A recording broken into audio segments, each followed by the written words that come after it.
First off, just going into this game, you can't help but kind of think, about,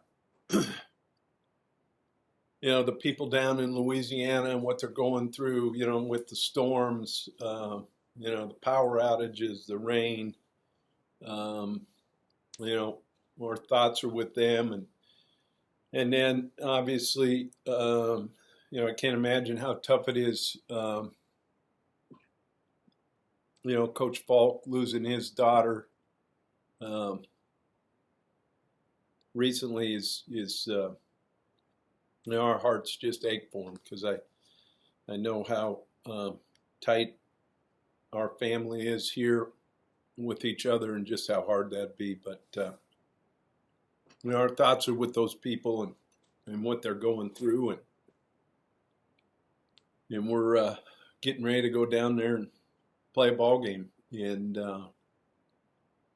it's one of those things where the atmosphere is like no other. It is a great place to play, and the fans are great.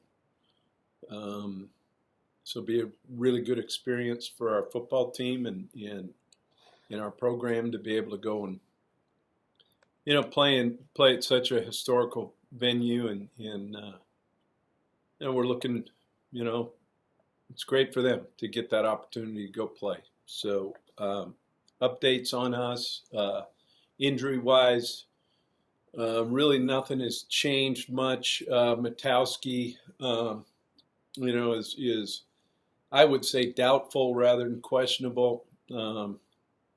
We'll kind of see where and how he bounces around today, or if he's able to bounce around. But he'll miss another game.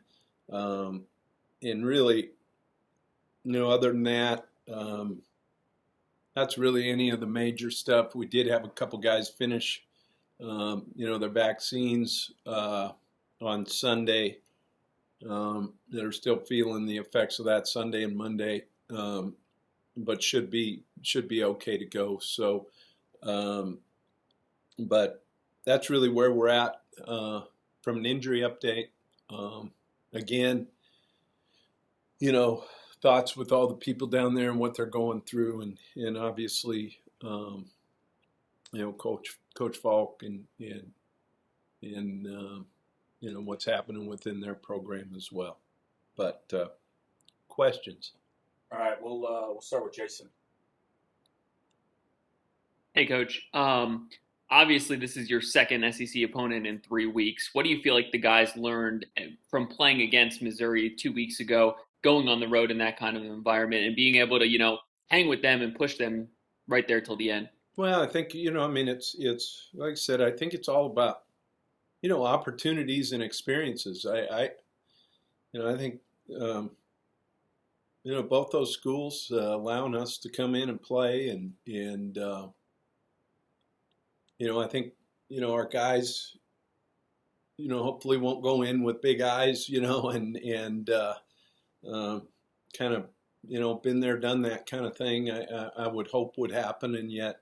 When you get into places like this, it's natural. You don't see these places in the Mid-American Conference like this, and obviously the great players that they have, and how well they're coached. I think Coach O does an outstanding job. I'm a huge fan of Coach O. I think what he does for those players and how he handles things, I think.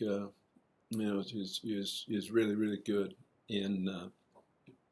But we've gotten that first one out of our system, and yet, believe me when I tell you this, the difference between playing at Missouri and playing at LSU and Death Valley at night, quite a bit different. All right, let's go to Mitch. Hey, Coach. You kind of mentioned Death Valley is kind of a different beast in itself. I know you hit on it a little bit, but what is it about that stadium in particular that makes it so daunting for teams to play at? Yeah, no, well, starts with the fans. The fans are great. They are rabid about their home team, and they make it something special, and they don't cut you any slack when you go in there. I'll tell you that. And yet, that's what makes college football so great. The stadium itself, obviously, they're right there on top of you. There's no hiding, and uh, and I think part of it too, they're really football smart. I mean, they really understand the game of football, and they understand how to help their Bengal Tigers in situations, and I think that has maybe something to do with it as well. All right, let's go to Sneds. I, hey Jim, um, everybody played last week. You played well. You moved the ball. You pitched a shutout. I've always heard that from coaches that it's always a good week of practice after a game like that because everybody's excited they got a chance to play and everything like that. How do you take advantage of that with this group? I mean, in terms of building off of that. And I know Robert Morris is not LSU, and whatever. But Yeah. the point is, that was a good week for you, and now you move forward. But how do you build off that, Jim? Well, I think when you look at even the progression of our program, I'm not sure we've been able to do that against anybody. Where all those kids have put so much time in, to the program and helping the Chippewas to give them an opportunity to actually get out there and play. I'm not sure I know of a game that we've had since we've been here we've been able to do that. So, I look at that as the progress of the program as well, which is a good thing. And those kids deserve to get in there, and it was great to see some of the older guys and some of the guys that are playing get excited for those guys to be able to play. I thought that was great on the sideline. So it says a lot about our team. But moving forward, this is a lot. This is a lot bigger task from what we've got, staring at us this week.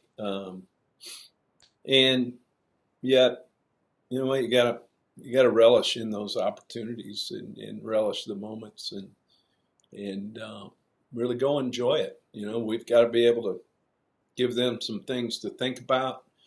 We can't just go in and do the things that we've done on film because they're very, very well coached and they'll know how to attack it.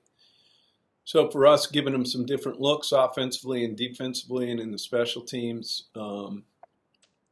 you want to, make them have to sit there and make some adjustments, and that's something we've got to do a good job of this week. Adam. Coach, I want to go back to the atmosphere, and I know you have a Florida, Alabama atmosphere slant here, but can you give us any type of ranking on where LSU stacks up in the rest of the SEC and in environment-wise and going into play there?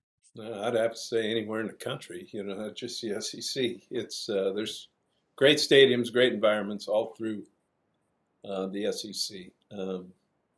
This is a place, like I said, I think that's pretty special, and those fans, I think, are the ones that do it.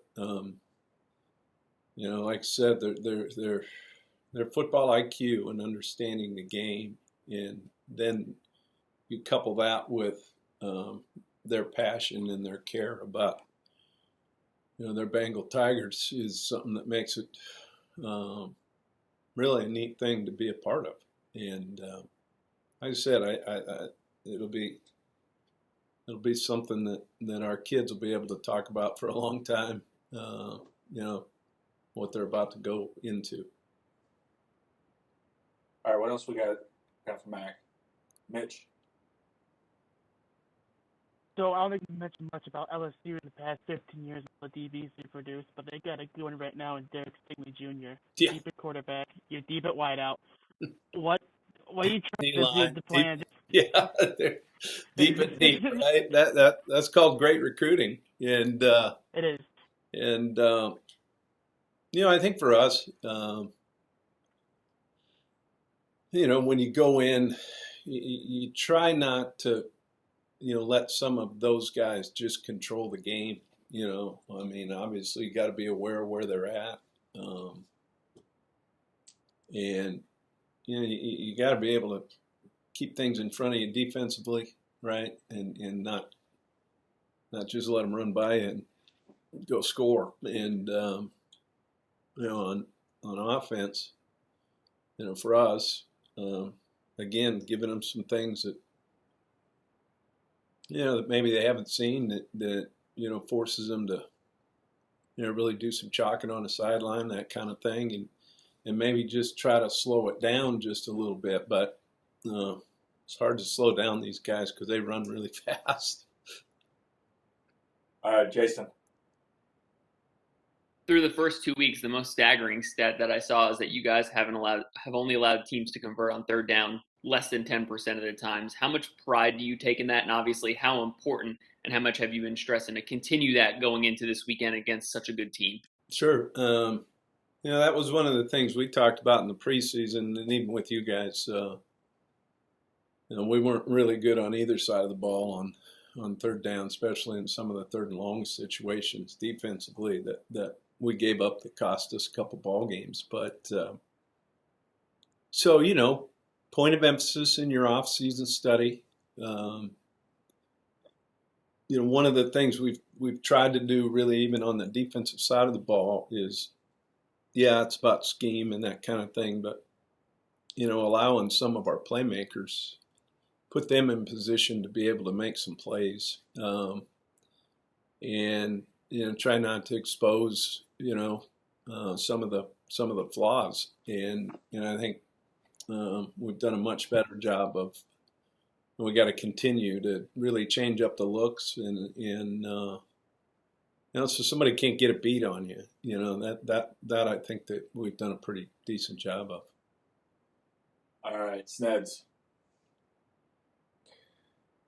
Mac, I'm working on a piece on the veterans in your secondary at the safety spot. Zoe, Reed, and Kresge specifically. Yeah. I know you didn't recruit those guys. It seems like they've been here for a long time, and in a sense they have. But can you talk about how important they have been in their roles? I mean, to get those kind of veteran guys in that spot, which is, I think sometimes gets overlooked how important that safety spot is, or the secondary is, especially with the veterans back there. But, your take on them, and as a coach, how important that is to you and the staff to have that kind of, stability or that kind of leadership back there with those three. Yeah, no, it's invaluable. And, those three guys, none of them played very much when we got here. And, I think they really stepped up and not only from like the communication, from the back end forward. I think they've taken really pride in that, and they've taken the study your opponents to a new level, which then brings confidence to the people around them. And their ability to get us into the right checks based on some things that happen, and then getting that transferred from the back end to the front end is. I love to see the way that they kind of play together, and I think they kind of know each other's game when they're in there, which allows them, to kind of, hey, I kind of know Zoe's going to do this. Let me make sure I'm here. Those kinds of things, and I'm sure glad that they chose to be here. Obviously, their experience is invaluable.